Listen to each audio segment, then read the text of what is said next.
Love is patient, love is kind, it is not jealous, it is not pompous, it is not inflated, it is not rude, it does not seek its own interests, it is not quick-tempered, it does not brood over injury, it does not rejoice over wrongdoing, but rejoices with the truth. It bears all things, believes all things, hopes all things, endures all things. Love never fails. Do you, of your own free will and consent, take Katrina to be your wife? And do you promise to protect and cherish her, and to share with her all of life's fullness, its joys and its sorrows, its adoration and devotion? I do. And do you, Katrina, of your own free will and consent, take Jared to be your husband? And do you promise to protect and cherish him, and to share equally in the bounties and vicissitudes of existence, the triumphs, the trials and the tragedies, and the moments of joy? I do. By the way I hold you, my heart's been yours this whole time. If you don't know, by the way I hold you. The blog is fun, creative, and smart. All things that can be said about you. It also has an amazing recipes, which I would know since I am lucky enough to have tried them all. My favorite part of the website is the one-paragraph intro before each recipe. These short intros are like a journal of our relationship together. For example, your post about how to make a vegetarian-friendly chicken nugget in the form of cauliflower describes the first ever party we threw together, and how the one vegetarian that was coming didn't even get to try it because they were so good. Or in the recipe with the Montreal-style bagels, you describe how we almost froze to death walking around Montreal in January to find the best bagels Montreal had to offer. I am truly a lucky man, not just because you're an amazing cook, but because all the meaning you bring into my life. Through all we have gone through together, I am confident there is nothing we can't handle. I look forward to seeing how we continue to grow together. I want to end my vows with a quote from Shakespeare, Romeo and Juliet. Juliet describes her love for Romeo as follows: "My bounty is boundless as the sea, my love as deep. The more I give to thee, the more I have, for both are infinite." Like Juliet, my love for you, Katrina, is as deep as the sea.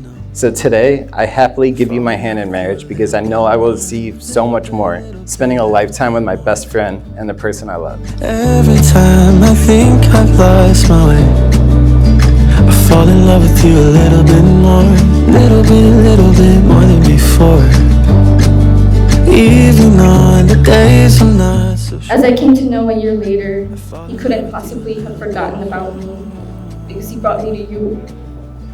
First as a friend, then as my partner. You have given me drive and purpose, and life with you is never dull. If you had a catchphrase, it's "I can fix it."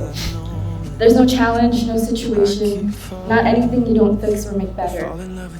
And usually, you're the calmest person in the room while doing so.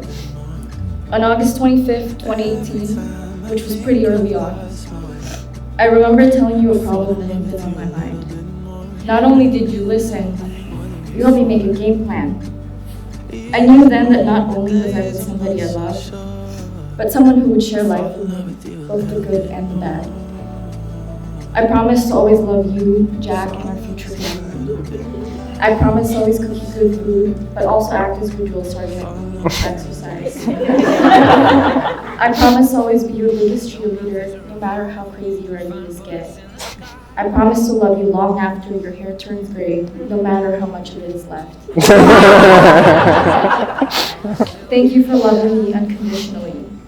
You know better than anyone, I'm too stubborn for my own good. I hate asking for help, and for the life of me, I can't say no. Often it leads me to committing to many things at a time, and I'm not always the best at managing my stress. Thank you for always being there to catch the weight I sometimes can't carry, and giving me grace when I myself can't. I can't promise you that our married life won't have any obstacles, but I will promise you that you will never have to face any of them alone. Jared, you make me love my life. and you brought out the best version of me. You are my today and all of my tomorrows. I love you. And I've been looking at the stars for a long, long time. I've been putting out fires all my life. Everybody wants to flame. They don't want to get... Katrina and Jared, obviously you exerted tremendous efforts on this beautiful wedding. And I am sure that everyone else agrees that the ceremony will surely be exceptionally wonderful. Look at your nameplates. Funny how times have passed. It seems it was only yesterday that I was preparing a speech for my eldest daughter's wedding. And I still vividly remember strangers passing by, struggling to compose a beautiful and meaningful one.